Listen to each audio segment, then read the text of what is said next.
Good evening. This is Left Forum Weekend in New York City from Friday to Sunday. Today is June 9. My name is Claudia Canasto, and we are with the Public Voice Salon.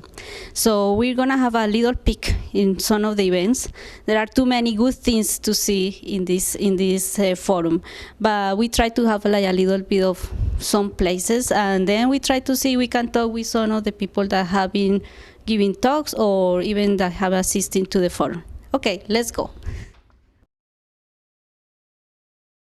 It's really humbling just to be in this room, let alone up on the stage, with all the vision and dedication that's packed inside these four walls. And that we have come together across such a spectrum of economy and ecology gives me great hope for what we can do in this incredible historic moment that we're in right now.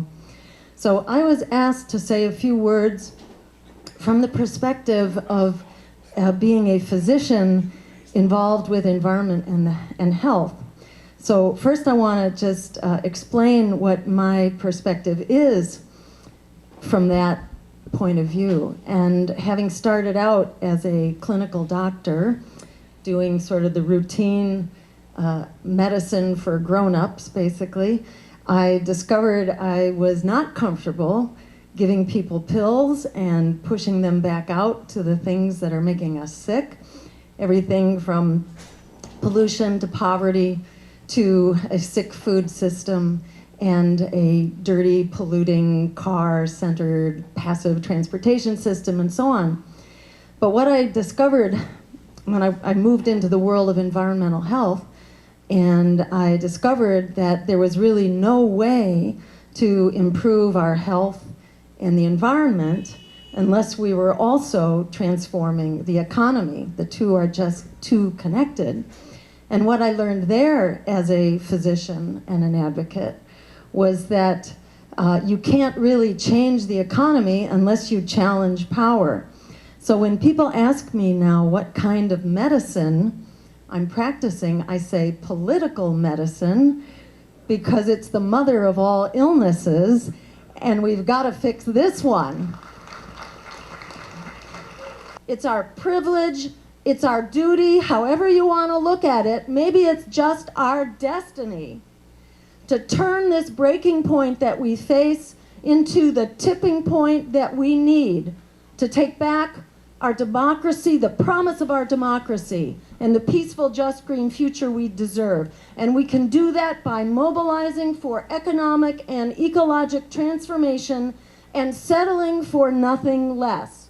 We can go a long way to jumpstart that process right here, right now, this weekend. Thank you all for being here and all you've done to make this possible. Thank you so much.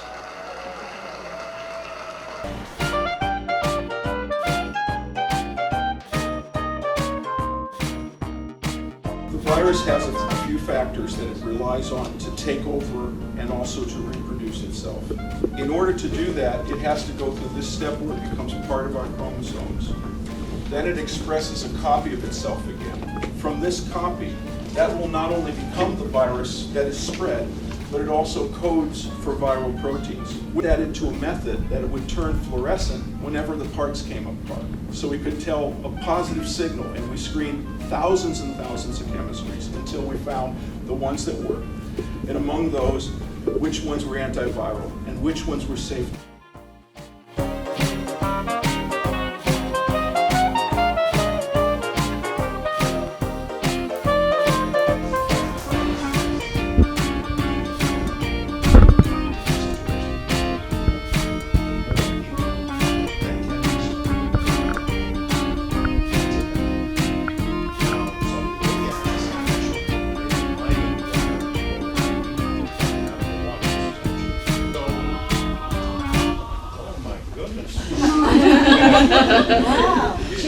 this is from the Socialist Party, I want you to know. So, one of the things that I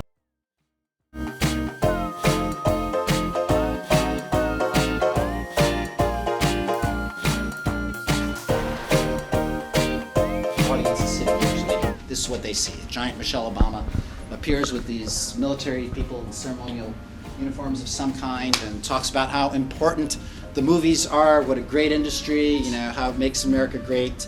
And she opens the envelope, and the winner is Argo.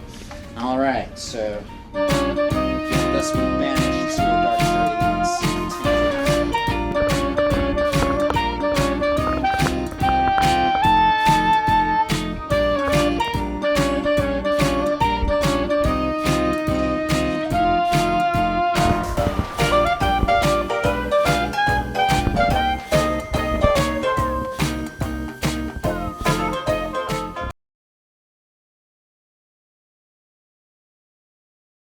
Nos convocamos a construir un tipo de activismo molecular con voluntad de poder.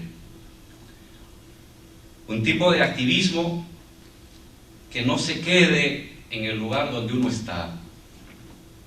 Un tipo de activismo que se esfuerce por expandirse, por convertir lo que hacemos en la academia en algo que también conozca el ciudadano de a pie, por convertir lo que hacemos en un sindicato en algo que también conozca y beneficie a los jóvenes, la mayoría que no tiene sindicato y que también son obreros y son proletarios, para convertir el activismo de una organización política en una región, en una localidad, en un tipo de activismo que se expanda a más regiones, a más localidades, que se van interunificando. Especialmente a los académicos, a los profesores de las universidades. Ellos son constructores de conocimiento, pero ese conocimiento se queda en mi universidad y hago circular por un libro a otro profesor de otra universidad y ahí queda. Y mientras tanto, en la televisión, en la radio, en el cine, circula otro conocimiento, circula otro sentido común que nos doblega, que nos silencia, que nos adormece. Activistas, profesores, organizaciones, sindicatos tienen que asumir una voluntad de poder, una voluntad de irradiarse a todos los niveles, en todos los ámbitos, para que esas ideas y esas acciones también sean conocidos por otros y a la larga alimenten su esfuerzo por transformar el mundo. We need and we invite you all to create forms of activism with what he calls a will to power. In other texts, he does mention this as a perverse use of Nietzsche's concept, voluntad de poder, which is how will to power is translated in Spanish.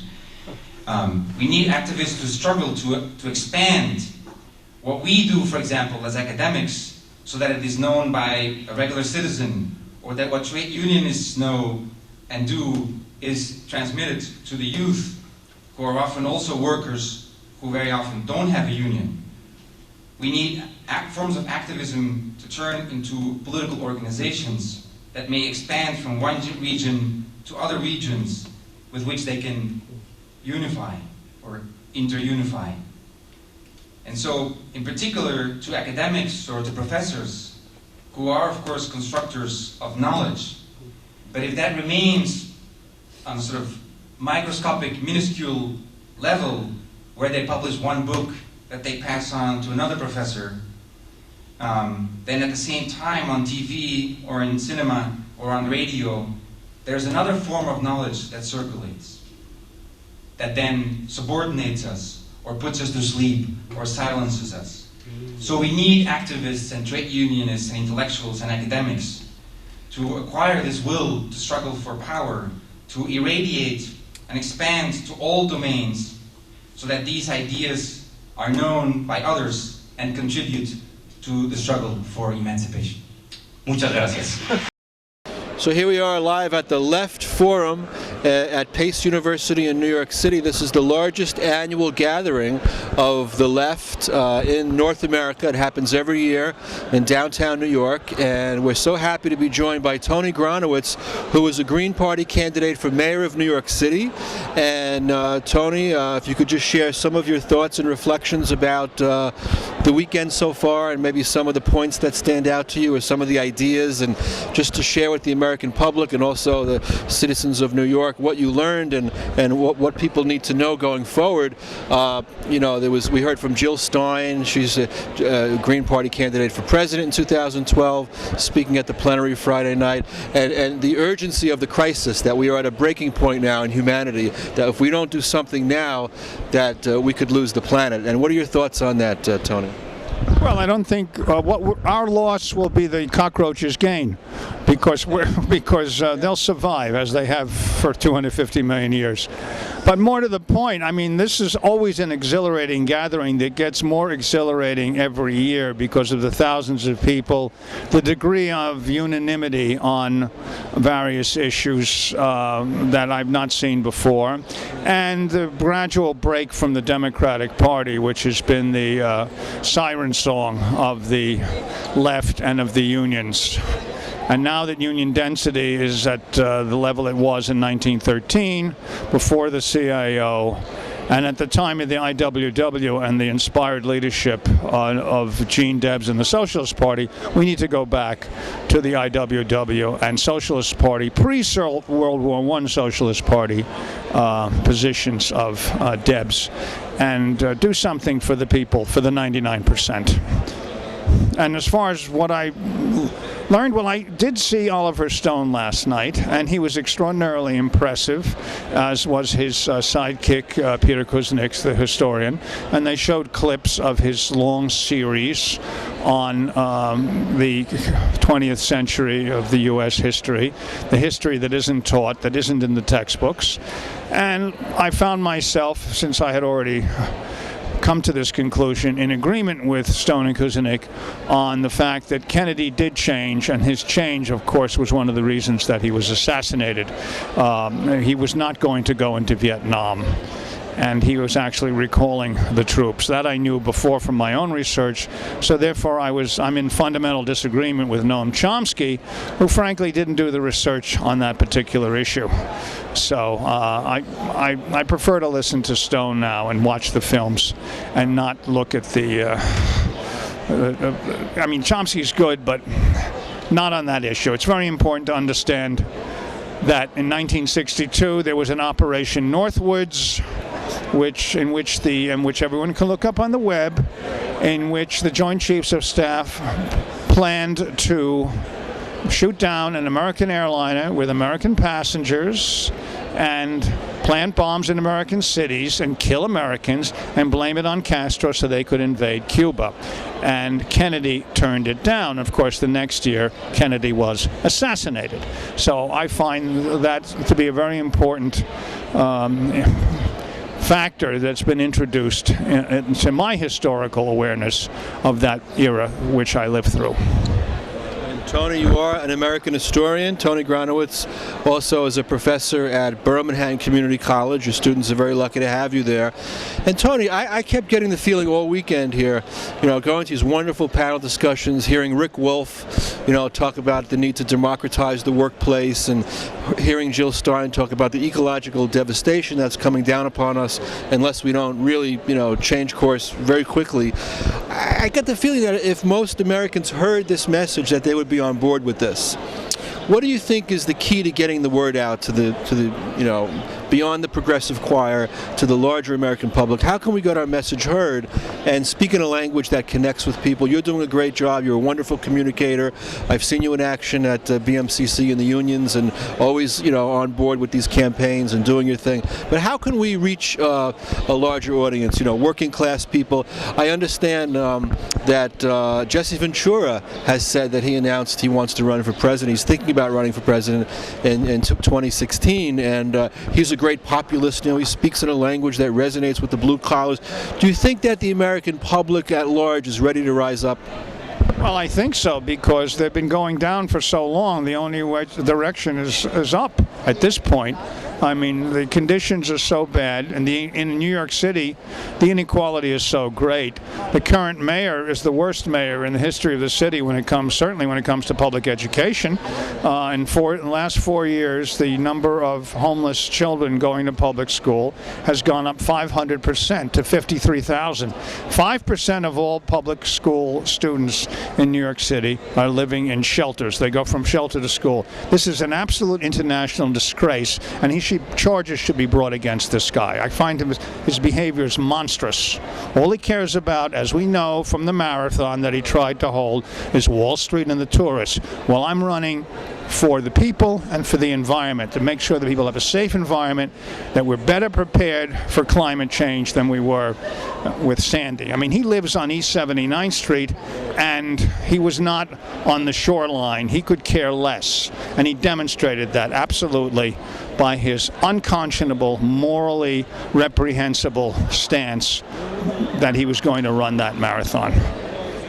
So, I want Americans and New Yorkers to know you have a choice in the next mayoral election. Tony Gronowitz, the Green Party candidate, and I do believe the Greens need to have a resurgence throughout the United States. I hope that this is considered a legitimate party, or, in the eyes of most of the American people. Ralph Nader was a hero. He ran in '96 and 2000, 2004, and 2008. And some closing remarks, Tony. Well, I think we need to build a coalition, a grand coalition of people who work for a living, and people who are concerned with the quality of life, and people who are concerned with the air. Because you have a car, you're contributing to carbon pollution. You're contributing to deoxygenation of the air.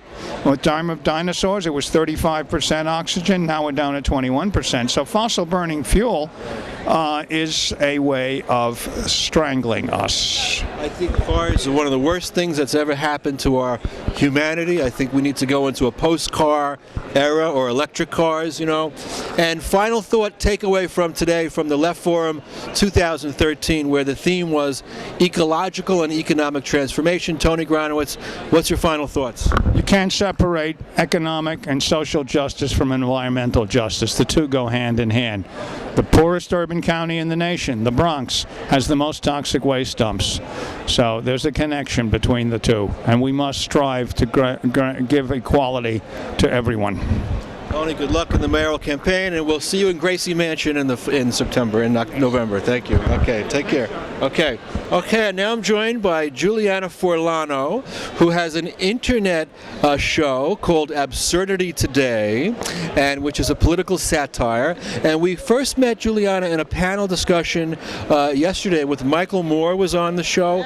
It was an incredible panel on humor in politics and the role of humor and sort of lightening the mood and getting the message across. And I want to ask you, Juliana, how did you come to be a political person, and when did you get the idea that humor and politics could go together? Oh, that's actually a really good question. Thanks for asking, John. How did I get to be political? I don't know. I grew up, my mother worked for the state, and my father was an immigrant from southern Italy, where talking about politics is something that is steeped in the culture. You talk about it at dinner, at Christmas. I remember a lot of talk about the Second World War, around the table. And my mother was involved in the union. So I didn't really understand what was going on back then as a kid, but somehow I just got interested in the dynamics of politics. And what was your other question? Was there laughter also involved, or did the humor come later? How did you become a funny person? Well, that's a good question. I don't know. Sometimes I think I was just born that way. I'm not exactly sure how I became that. My father had a great sense of humor. My mother had another complementary sense of humor. So I may have inherited it, but I do think it comes from sort of that class struggle. And I think it's inherent as a coping mechanism for struggle. It's been as we talked about in the panel yesterday, humor is one of the ways that you can get a difficult message across. And one of the panelists quoted someone else who had said that if you want to tell the truth, you better do it with a joke, otherwise they'll kill you.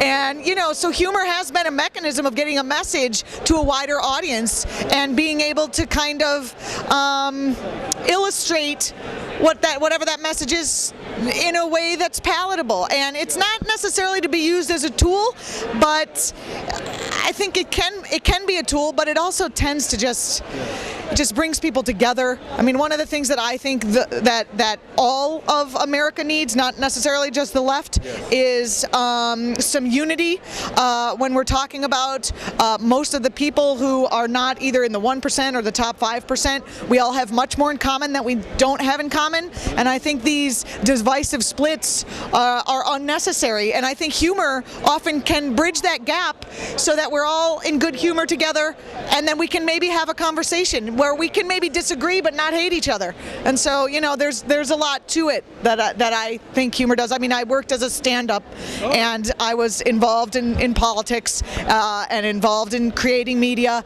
and I brought those two things together for the show Absurdity Today that you mentioned before, and I'm glad I can be of service in this way.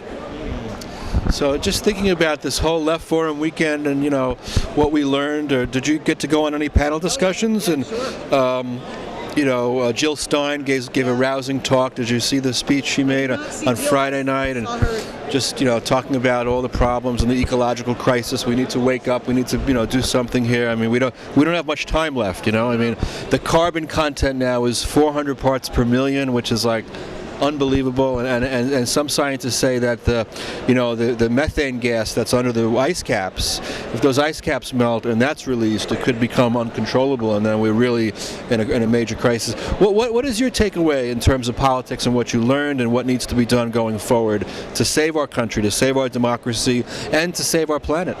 Is that too much? Well, how much time do we have, John? Hold on, I'll get out my treatise. I mean, I don't know. I think I'm not going to necessarily say what my necessarily ideas are, because I'm not in the business of making ideas in that way. For me, I think humor can set the stage where we can all come together, and I think that's very important. One of the ideas I heard Professor Richard Wolff talking about his ideas about democratizing the workplace with worker-owned cooperatives. I don't know if he would call it that, but people would generally get a stake in the means of production. So if I worked at this is what we were actually talking about this. Yes. When the Hostess factory closed, wouldn't it have been great if President Obama had given some sort of incentive or maybe a little bit of money or some sort of support to the workers so they could buy that company where it already stood, have ownership in that company, and keep making those Twinkies and keep running that company and have a stake in it, and not have every bit of money that company makes go to shareholders, go to people who aren't necessarily invested other than economically in that community where those ding-dongs are being made.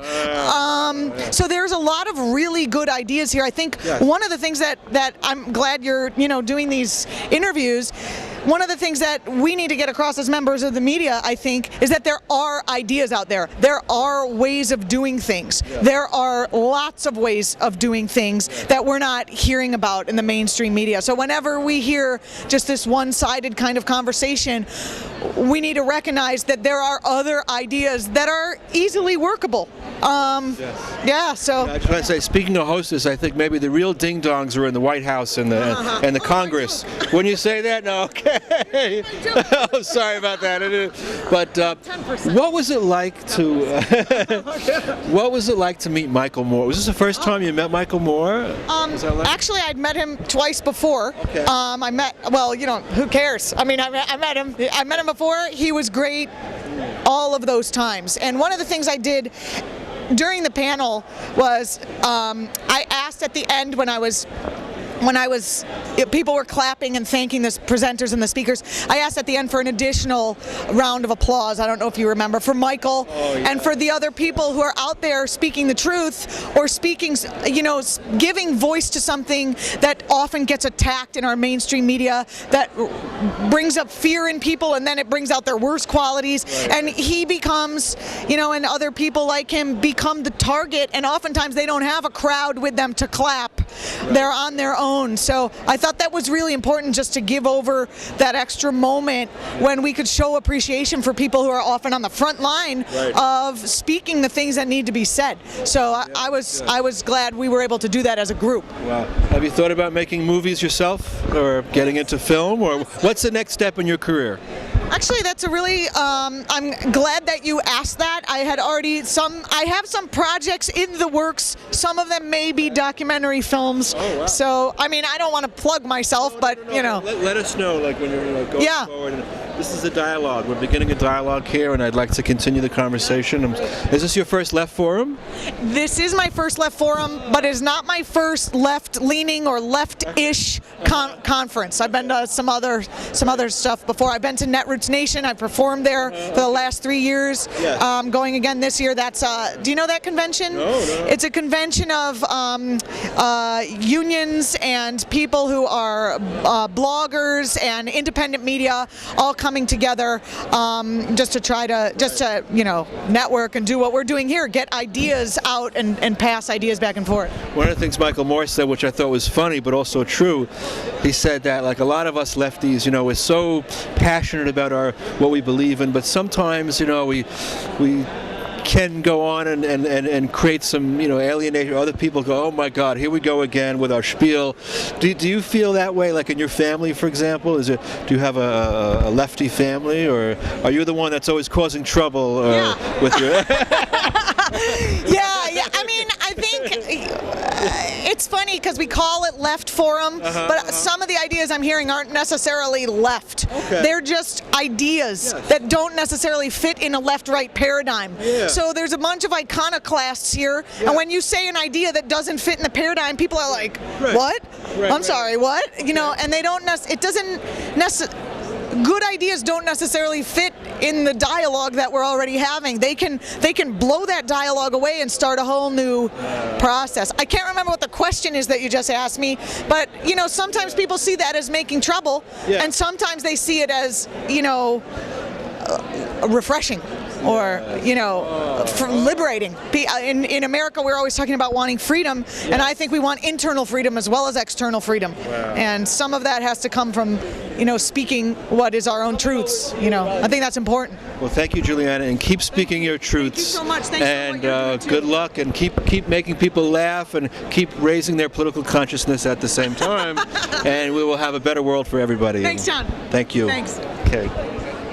Okay, now we're here with Eric, and Eric is an activist against hydrofracking, which is this horrible practice where they put chemicals into the ground to try to get oil, and it winds up causing cancer and all kinds of terrible things, which most of the American public is not aware of the bad things about that.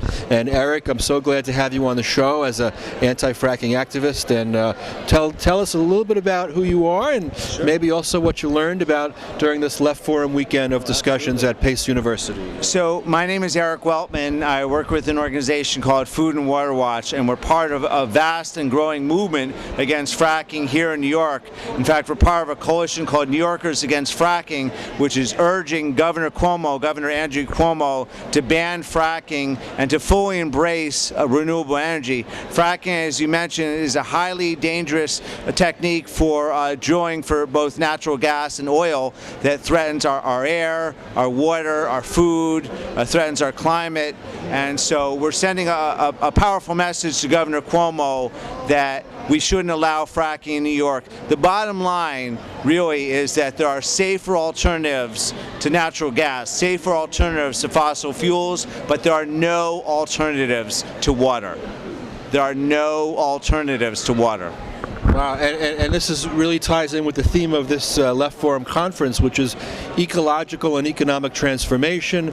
We heard from Jill Stein, who was the 2012 Green Party candidate for president. She spoke. Did you hear Jill's speech on Friday night? I didn't, but she's an old friend of mine, so I know and like her. She's wonderful. She should be in the White House, I think, as far as maybe 2016, you know. But one of the things Jill said is that... You could take a tour, White House tour. Right. What's going to take to wake the American public Republic up. I mean, we got the carbon content up to 400 parts per million. We got glaciers melting. We got hurricanes getting worse and worse. We got a Democratic and Republican Party who are deaf, dumb, and blind to all that's going on because they're bought and paid for by corporations. Eric, what do you think will take to really, make a transformation of this society?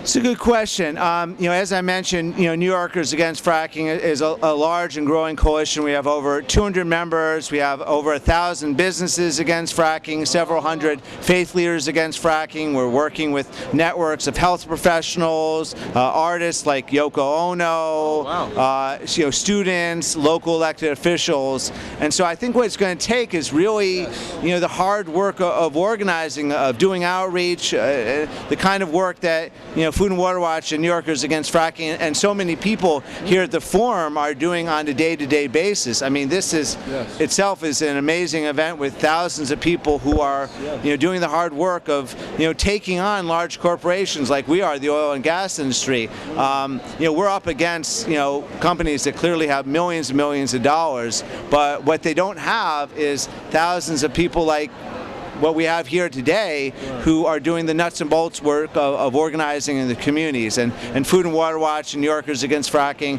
that's the work that we're doing. It's been successful thus far. Against all odds, we're taking on the oil and gas industry, and we haven't won yet, but I'd say we're winning. With more work and more effort, we think that we can ban fracking in New York and convince Governor Cuomo to really embrace renewable energy. It's it's so important, and we have people like the Koch brothers out there, the Republicans, and they're paying scientists to deny global warming, and there's so much misinformation and propaganda. How do we break through that? I mean, you mentioned Yoko Ono.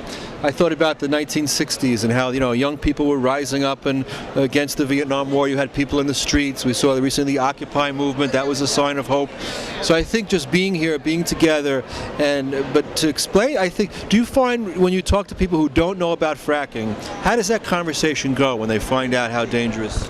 It's an interesting question. On an almost daily basis, if you turn on the TV, you see some ad by the oil and gas industry. I mean, there's no doubt about it that we'll never match them dollar for dollar in their capacity to flood the airwaves with ads. That's for sure. And to be honest, it can be discouraging at times. But nonetheless, Food and Water Watch, New Yorkers Against Fracking, we're literally on the streets every day. Canvassing, petitioning, handing out leaflets.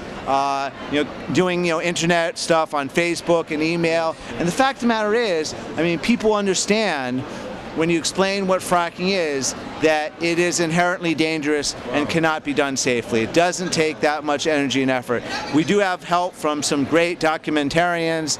Josh Fox produced this amazing movie, Gasland. He's just come out with Gasland 2. There's another wonderful documentary called Dear Governor Cuomo. There's all kinds of videos on the internet. So there's a lot of resources, a lot of information, and people don't understand that.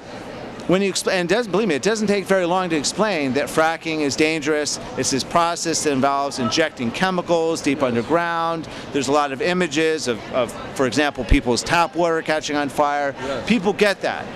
And so it really isn't a very involved conversation to get people to take some kind of modest action, like signing a petition or making a phone call. People said that back in the 80s, in the 70s, the crime rate was very high, and New York was not attractive for those reasons.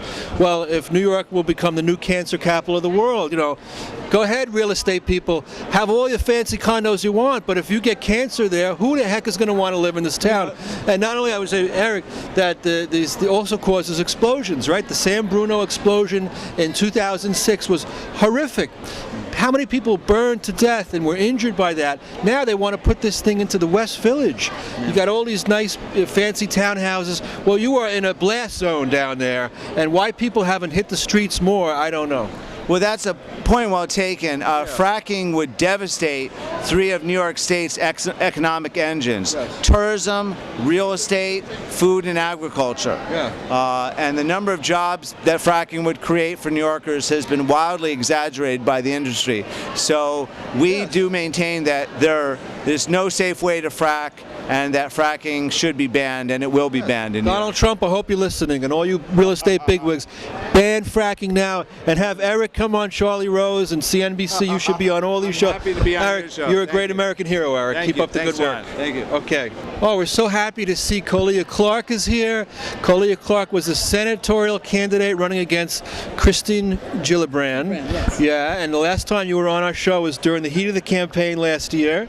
And this is a lovely pink jacket you have on here. Thank you so much. Claudia, catch us up on what's going on in your world, in the world of politics and Green Party. And did you go to the Left Forum this weekend, or is Yeah, I'm it? here at the Left Forum this weekend. Okay. I'm here very concerned about what's happening with Haiti and doing solidarity work with Haiti and Venezuela and, of course, all of Central and South America and the Caribbean islands, Canada, and always Africa and the world. And hoping that someday we'll be able to bring that message to the mindset of the Green Party. But I'm here for more than that. I'm here around eco-socialism. And of course, we're old eco-socialist people. We go all the way back to the beginning of time, probably. So when you go to talk about African socialism, it begins with us. It begins with the small villages, the small farms and villages in Africa, and our love with the land. And the quote from Kemet as she felt that, and that's Egypt today and Nubia today. Yeah. Today would be Sudan and Ethiopia. That the land is not well, and no one weeps for it, no one cries for it. That you have to have a love affair with the land. You got to have a love affair with water. Water has a right to its own waterway, and it's your responsibility, our responsibility, primarily as humans, but other animals too, to deal with that. But also going back to the fact that we are people who have a marriage with nature, so that the rock has essence, the rock has life. And so I got a home in that rock, can't you see? I got a home in that rock, can't you see?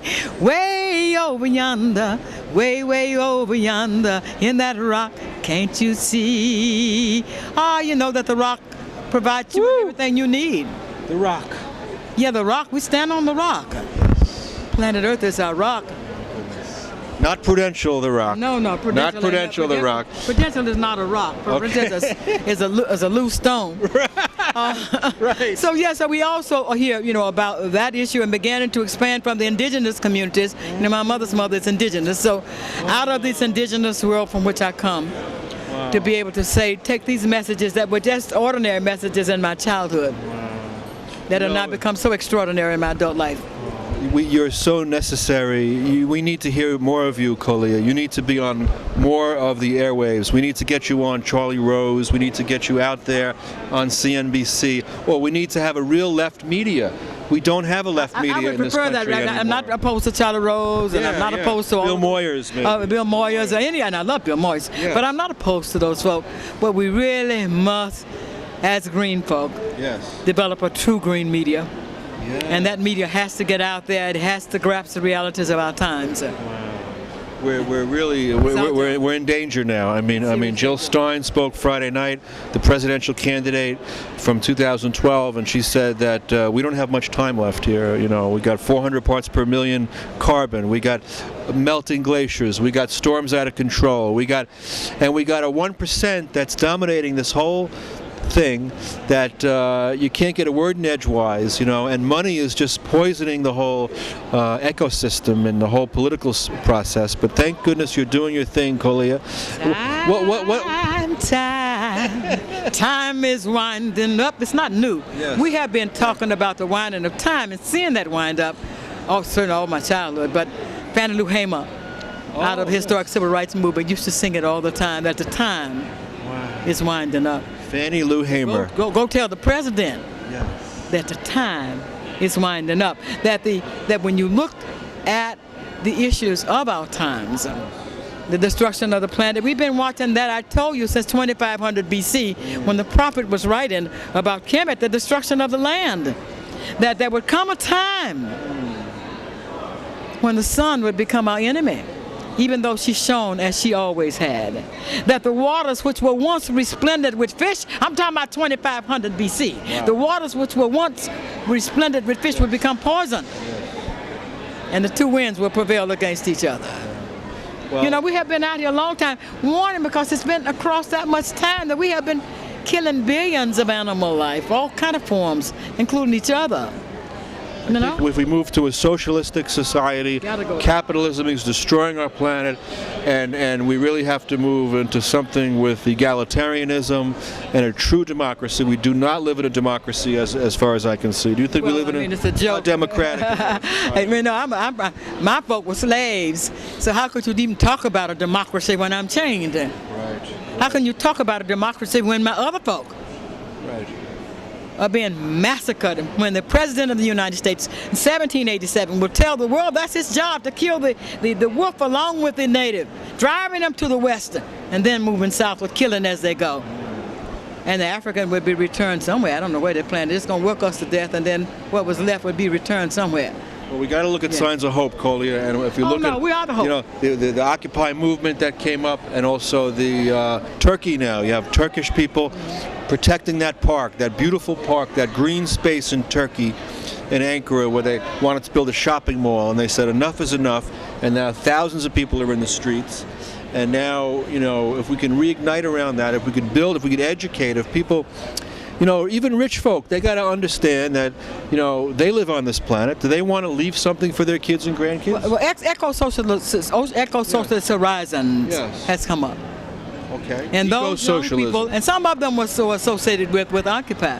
Yes. But those young people are doing a powerful job. Yes. But they are joining a long line of others who have been there doing this work. But this work is not new work.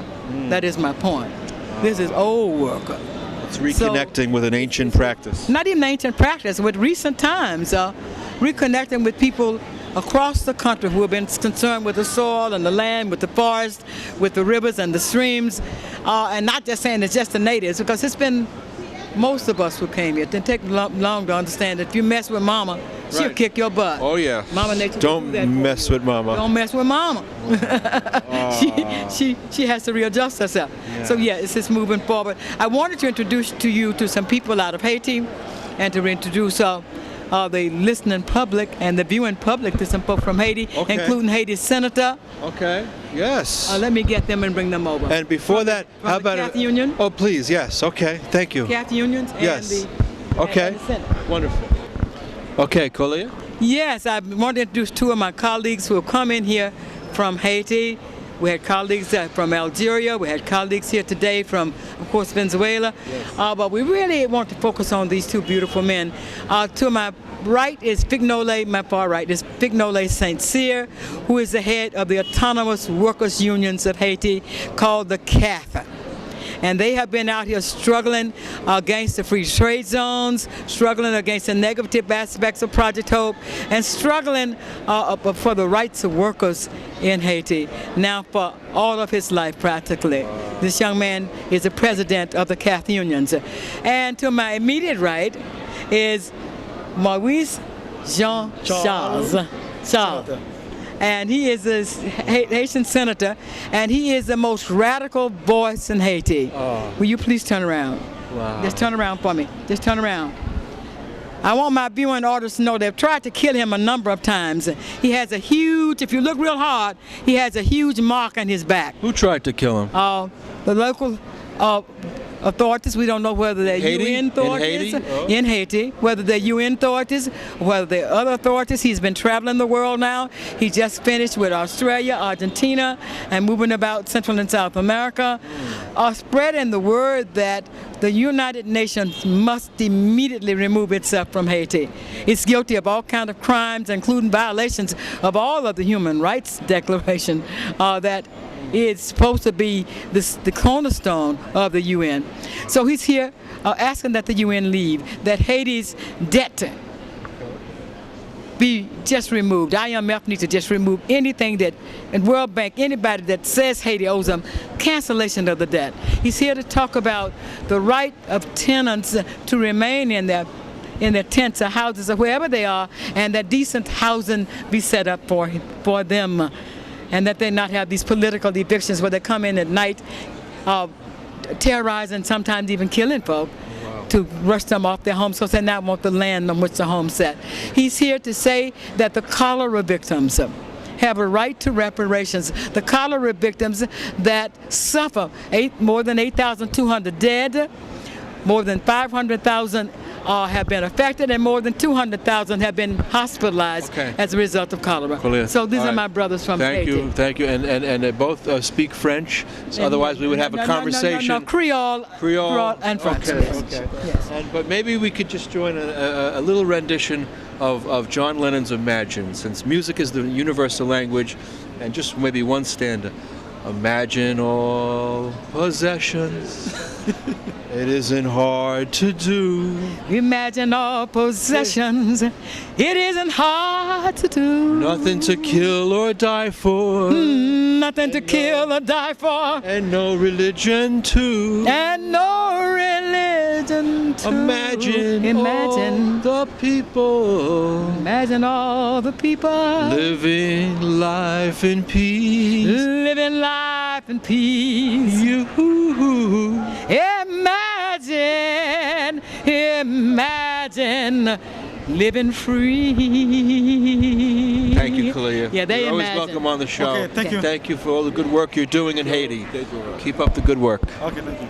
Okay, we're continuing our dialogues at the Left Forum, and we're very happy to be joined by Reverend Edward Pinckney, who is a man of the cloth from Benton Harbor, Michigan, which is a town on the, it's actually on Lake Michigan, about 70 miles away from Chicago.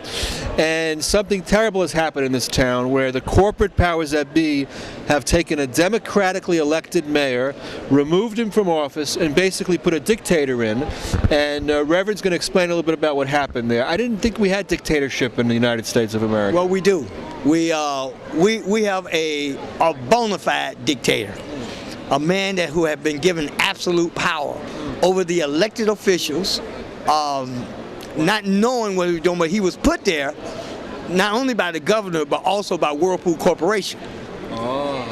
See, when Whirlpool, they make refrigerators and stuff. Refrigerators, dryers, washers, you know, the whole works. Okay. And what they have done is that they have decided that they want to take completely control of the city of Benton Harbor because it's surrounded by water. And here's the thing, when they brought this emergency manager in, they gave him absolute power. He's not an elected official. He was someone who was put there. Was the actual mayor, was he resisting the corporation and their interests or something? Or No. Okay. He was, well, matter of fact, he was more neutral. He wasn't with the people, but he wasn't with them either. So the first thing the emergency manager did when he came in, he took the mayor's desk and put it in the basement of City Hall. Then he took the elected officials, the commissioners, he took their keys from them and took their cell phone from them. See, but one of the things about being an elected official, you probably could lock them out of their office, but don't take their cell phones. When he took their cell phone, he immediately went to work, and they decided they wanted to join the operation to remove the EM from there. Well, Reverend Pickett, we could go on and on about this particular situation, but we only have a few minutes left. I want you to put this in a broader perspective of what's going on in America with the corporate control of our political system. And here you have a situation where Whirlpool, you know, which is a corporation which takes control of the politics of a town, okay, Benton Falls, Benton Harbor, okay. Now, you're here at the Left Forum. Here we see Seth Adler, who's an organizer. Good to see you, Seth. And this is one of the greatest gatherings on the left for critical thinking to find out what's really happening in the world, okay? What's your takeaway from this discussion, and what do you think needs to be done to wake up American politics? Do you think we need a third party? What do you think needs to be done? You're a spiritual man now. Absolutely. And where do you think the spirituality and the politics can also come together? Well, you know, one of the things that I think have destroyed the political system is that materialistic things have come into play. Anytime you offer these guys lunch, a couple of dollars underneath the table, they no longer have the best interests of the people. Even a third party, I would be skeptical of. Okay. You see, I believe that the only way that we're going to get this thing right is to be allowed to eliminate them when they're not serving the people. Or you're fired then. Fire them. Okay, fire them all. Or Congress, you're all fired. Here's another thing. Obama? Obama, gone. Gone. Gone. Pink slip. You're out of there. Like yesterday. Okay. Yeah. And see, here's what I think. I think anytime there's an issue on the table, you should have the people to vote upon it and not allow just a couple of people to make a decision for a whole city. Because that's where corruption comes in. Right. And also, anytime that you're willing to spend a few dollars to influence a elected official, which all of them are mostly influenced, especially in the city of Benton Harbor, because we have 9 elected officials, and they're all pretty much being paid underneath the table and do not represent the people.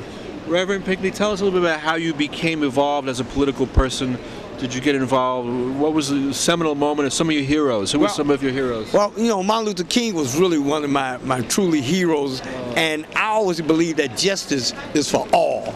And I started court watching about 13 years ago. Started court watching? Yes. What does that mean? That means I go to the courthouse and document all the cases. I sit there all day. I'm there from 8:30 in the morning till 5 o'clock or until the courthouse is closed every single day to make sure that they do the right thing. And what we do, we make sure that we publish things that doesn't appear to be correct. And then we get a comment from them. Most of the time they won't comment, but it's enough to make them do the right thing. And we've been doing this for 13 years.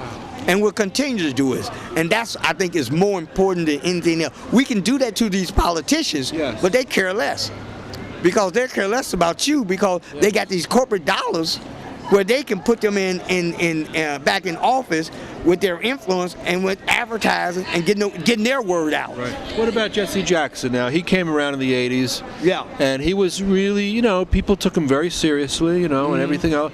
And he had a good message there. He was also with Martin Luther King. He had the Rainbow Coalition. Yeah. And then along comes the Democratic Party and Bill Clinton, and they had to distance themselves from that radical, you know, black nationalist, the real progressive, right? And they reformed the Democratic Party into this corporatist mode, which Obama is following along. I mean, Jesse Jackson didn't have much use for Obama. Well, that's true. He didn't, but we don't really have a whole lot of use for Jesse Jackson. Okay. Because one of the things that Jesse came out, he's for the dollars. Whoever give him the most money, that's who he's going to back. Just like Al Sharpton. Al Sharpton. Has he sold out, Al Sharpton? Oh, yes, he's a sellout. Say it isn't so, Al. Say it isn't so, Al. Come on. He's true. Al. I had some faith in Al. What happened, Al? Yeah, Al is want that money, Al? That CNBC money? But he's worse than just Jesse now. They have they have outdoing each other for who can suck up more, right? Right, but now since Jesse Jr. is in trouble. He's in trouble now. Yeah. Jesse, they have asked him to step back and let Al Sharpton be the spokesperson or the black voice for the blacks in the United States. Yet he could never be the voice for me. I would never allow him, the NAACP, or anything else. And here's one of the things that we also boycotting and picketing the NAACP. Okay. Because they have also sold out. Yes. They have sold out to the corporations. Once again, it's the corporation. You got the politician, you got Jesse Jackson, you got Al Sharpton, and you got the NAACP. Wow. And these are the people that the media have made the voice of the black people. You know, and so we have to tell them no more. Yes, and we need to hear more from Reverend Pinckney. That's right. And you should have a TV show. You should run for office. You know what I mean? You well, I couldn't be effective like I can now. In the pulpit. That's right. We can make decisions, and we can also pressure people into doing the right thing. It's difficult when you got 9 folks doing wrong. Wow. You know, so it's very hard, but we will continue to fight because I say enough is enough. Enough is enough. You heard it from the Reverend. Thank you, Reverend Pinckney. You're always welcome on our show. All right. And spread your blessings with us. Amen. Hey, let me give you my card, too. Okay. So we're so happy you joined us here at Pace University in downtown New York City. This is the annual Left Forum meeting, largest gathering of intellectuals and activists and writers and teachers who are on the progressive left side of the political spectrum, people who care about the poor, people who care about workers, people who care about the environment. People who aren't interested in only profits and corporate power, and this has been a wonderful weekend, and I feel like my consciousness has been raised. It was a thrill to hear Michael Moore speak about the amazing work that he's doing in his documentary film work, and also bringing humor into politics, and to hear Richard Wolff, who has a wonderful project to bring democracy to the workforce, and just all the wonderful conversations we've had. It's a social dynamic that takes place here that's very interconnected, and people running around to different rooms and bumping into each other in the elevator and the hallways and catching up. It's like old home week for the intellectual left in New York and also in the world. So we're really happy that you joined us, and hopefully we'll take this out further and further and not give up hope that we can change America and change the world. Thanks.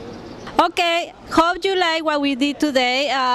We were very lucky because we were able to get some people and give their own thoughts about the seminar, this wonderful forum.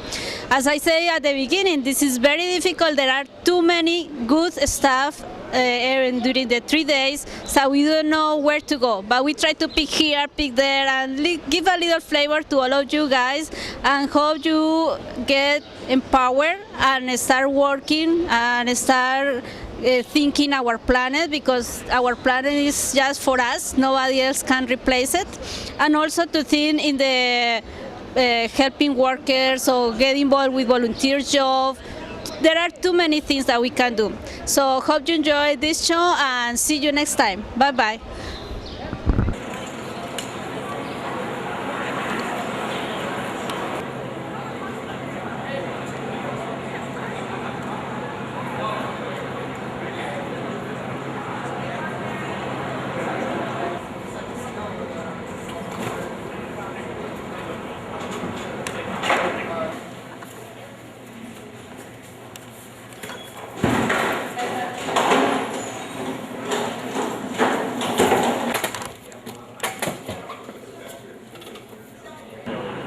I don't know what's actually going to happen. We had nearly 100 people at our last convention.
Thank you.